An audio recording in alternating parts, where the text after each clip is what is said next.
The bad news is she's struggling with teething. The good news is, though, she finally took a bottle. I'll tell you all about it in your baby's 18-week update. The great news for us this week is Faith finally took a bottle. Okay, it only took her 4.5 months. Yay! So hopefully you already have this figured out, but in case you don't, this was our winner. This is the Como Tomo bottle, and this thing is crazy. It literally is like a breast. It is the softest bottle I have ever seen.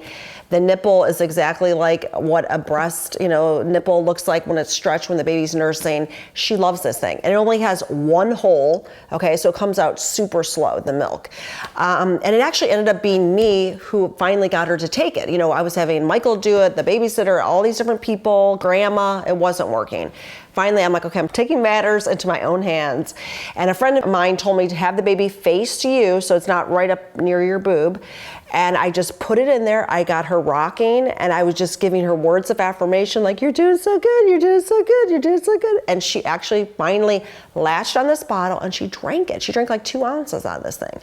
So that was a huge miracle. So if you're still struggling, try this bottle. Just keep in mind, other babies like a bottle that's very different than the breast. They like a harder nipple and a different shape. So you got to just kind of play with it.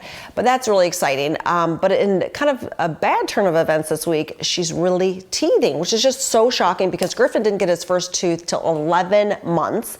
And Paloma, I think, was 9 or 10 months. So I'm like, how could she actually be teething?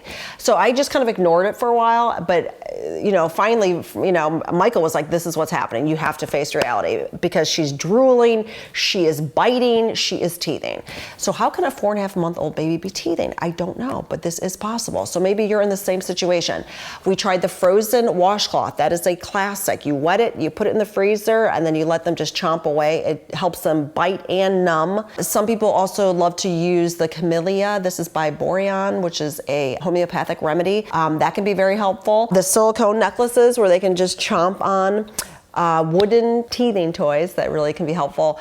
But I find in some ways when she starts chomping on these things, it almost frustrates her more. I don't know why that is, but that's just kind of my baby.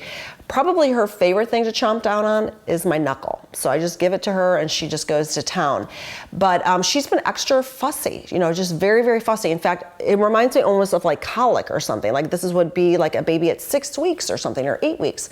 She's just very unhappy when she's up. So all week I was trying lots of different things. And what ended up working the best was an amber teething necklace, which really shocked me because frankly, with my other 2 kids, I never really used them. I was skeptical of them. I just kind of like, is this really going to help? But I was kind of desperate, and frankly, I would rather do something like that than give her like something that she's ingesting. So the key for me was I had to be really consistent with it. So the minute she would get up, I'd put a necklace on. Sometimes I even put 2 on, and then I would keep it on all day. The only time I would take it off is when she would nap and at nighttime. So it is extremely important to use your amber teething necklace safely, and that you don't want to ever have your baby have it on without them being supervised, okay?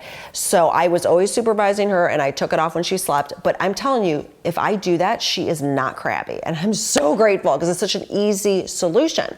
So definitely something to consider if you're struggling with that. But overall, it's been a fun week once we got that whole thing figured out and she wasn't as fussy because she is really waking up. I mean, she is just looking around. She loves to be near Paloma and Griffin with their little toys, and she loves watching them play. And it's so cute because you could see her kind of like connecting the dots and be like, oh my gosh, someday I'm going to do that. And she's pulling on everything, which has been awesome. She's really getting good hand, coordination. So she pulls on my necklaces. I had to take off my silver one. This one pops off eventually if she pulls it too hard. My hair. This is when a lot of moms either wear their hair constantly in a bun or they get it chopped because it's just annoying, because you're like, oh my gosh, it hurts. But it's fun too, because soon that's going to be like the railing on the side of her little crib and, other things that are going to be coming, like eating food. So it's all good. And I've also noticed when I nurse, I literally have to be in a quiet, dark room because she will pop on and off. I mean, literally, I'm like, Michael, let's count how many times. It was like 15 times in one nursing session. She's just Miss Busy. She wants to be where the action is, and she doesn't have time to nurse at this point. So I have to really get her to focus because it's important for your supply to keep them on the breast, to make sure they drain it, and she's getting enough food. So there you have it, your 18-week update. I hope you and baby are doing awesome, and we'll catch you next week. Hi, I'm Genevieve Howland, aka Mama Natural, and this is my 3rd baby, Faith. Together, we'll be taking you through baby's first year. So be sure to sign up for your free updates at mamanatural.com or subscribe to my YouTube channel. Thanks so much, and we'll catch you next week.